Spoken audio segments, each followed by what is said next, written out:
Dr. Suriella walked down the hallway, gesturing animatedly as she talked. As the attending physician, one of her duties was working with that year's med students. Today was the first day of this year's crop of hopefuls. As always, Dr. Suriella started with a tour of the hospital facilities. The medical station wasn't as fancy as those in the Federation's inner systems of the Federation. Still, its location in Zada space made it the closest Type 1 trauma center to the war zone. It wasn't a posting for a medical student who wanted to just coast through their residency. Many broke at the stress put on them by the large number of casualties that even a small battle could bring in. It was very much a sink-or-swim kind of hospital. Any med student who survived their rotation here, a Zahatain raider almost made that a literal event, had no problem getting a position on a warship or other trauma center. The group had just finished touring the trauma intake facility. "This station has 25 trauma rooms just like the one I showed you," Dr. Suriella stated. On the slower days, they might handle most cases from when a patient first arrives until they are moved to another area of the hospital. Dr. Suriella stopped and turned to face the student. "But when we get wounded from an accident or battle, they stabilize the patient and send them to surgery to finish the job. Once patients are fit to travel, they are immediately sent on one of the hospital transfer ships to other facilities to finish treatment and recovery. This allows us to treat more patients faster, with fewer patients lost while awaiting treatment." Dr. Suriella's voice took on a note of pride. "Following the Battle of Geradi in the Four, we treated 250,000 casualties in 48 hours, with a 98% survival rate." The doctor's eyes took on a faraway look, remembering that chaotic day. The smells of blood, shit, and burnt flesh permeated her old lab coat so much that she had to throw it out, the cries of the wounded in a dozen languages, and the ominously still forms that had to be stacked in one of the hangar bays to make room for the next batch of wounded. It was 48 hours of barely contained chaos, and almost the entire staff dropped where they stood, as the last patients were evacuated to other medical facilities. That event led to all 3,500 station personnel receiving a commendation in their file. "Dr. Suriella, are you okay?"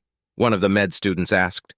"I'm sorry, I was lost in a memory," she replied, embarrassed at her loss of focus. They passed through a set of doors and down a long corridor with psychiatric patient rooms, currently empty on both sides until they came to a door that needed a code to open. "Med students don't get the code to this door. You are only allowed in if a senior physician accompanies you or one of the guards." She nodded to the 3 massive Yogath at the desk. "Escorts you in at a senior physician's request." She always enjoyed the slightly worried look that came over a new student's face when she gave that speech. Student physicians often had an exaggerated sense of their abilities at first, and they needed a reminder that even a medical facility could be dangerous. "Dr. Suriella, why is that area restricted?" one of the students asked. "This is the human psychiatric treatment area, or as my human colleagues call it, the psych ward," Suriella replied. All the med students began to chatter at once. If there were humans behind that door, then it was very dangerous. A healthy human was extremely dangerous in a fight, so just how much worse was one with mental problems?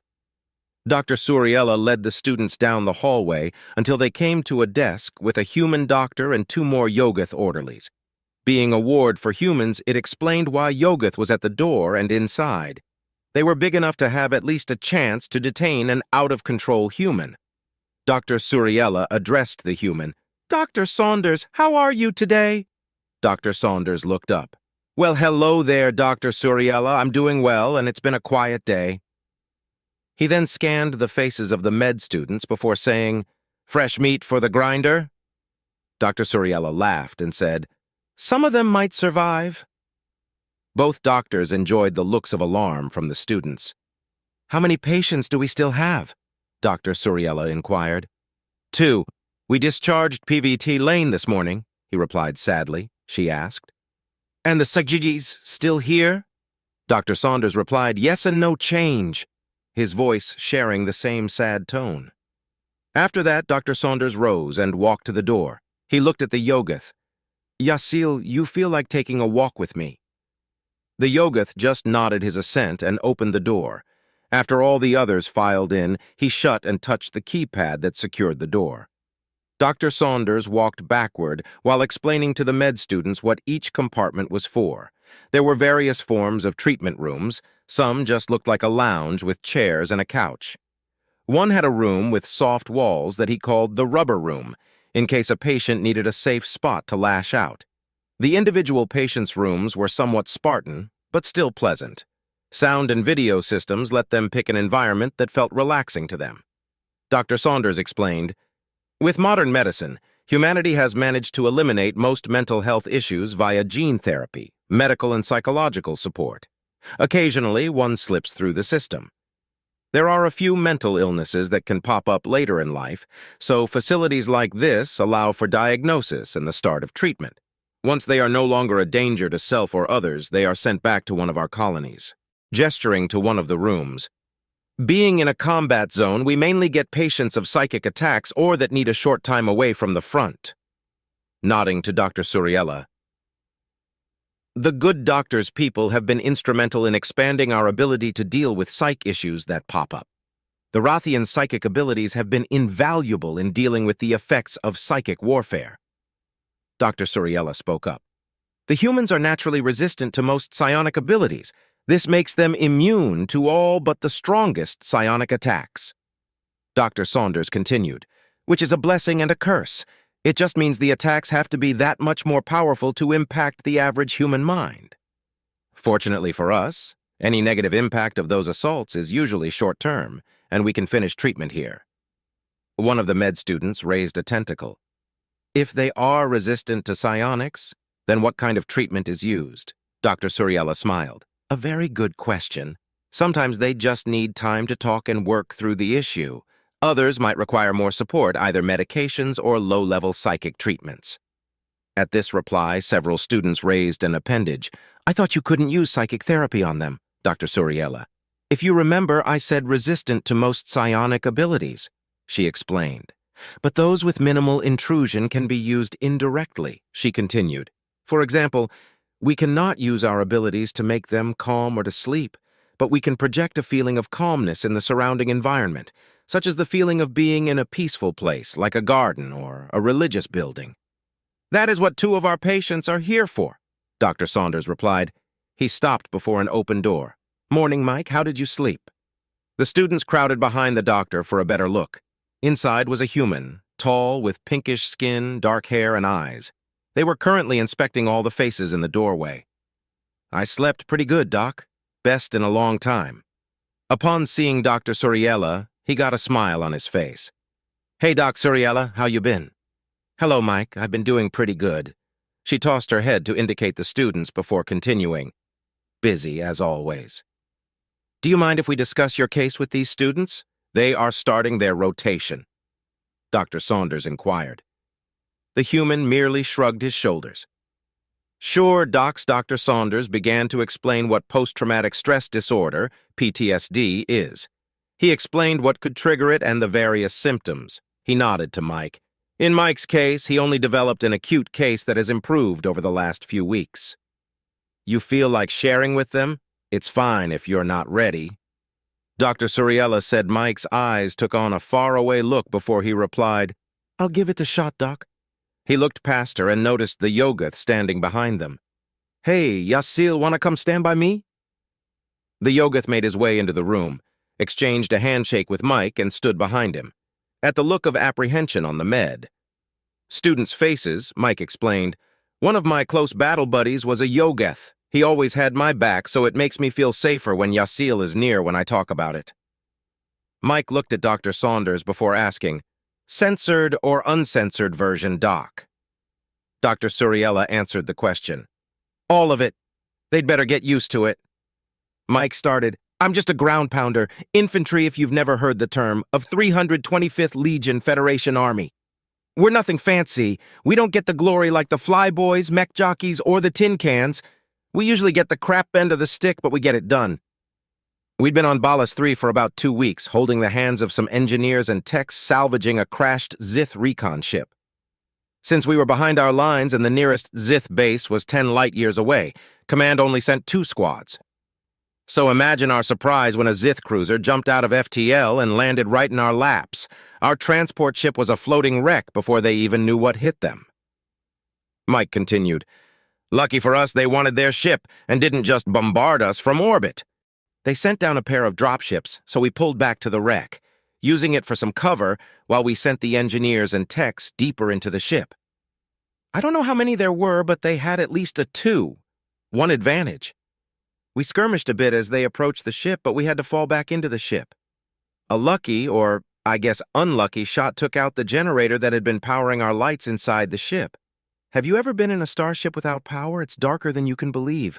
We could have used our wrist light beams, but that just makes us an easier target. So we flipped down our low-light goggles to protect our eyes from any sudden bright flashes and set up an ambush. The goggles can also track our IFF signals and mark friendlies." One of the students raised a paw. "What are IFF signals?" "Oh, right. You probably haven't dealt with them before. IFF means identify friend or foe. It's supposed to keep us from shooting friendlies, but doesn't always work," Mike explained. "Where was I?" Mike muttered to himself. "That's right, in the ship." So we waited until the Zith was climbing through the hull breach we'd been using to access the ship. We could still see them with the limited light, but they didn't know we were there. Our first volley dropped 4, 5 of them, and got another as they charged us. We had to fall back ever deeper into the ship. That's when it got ugly.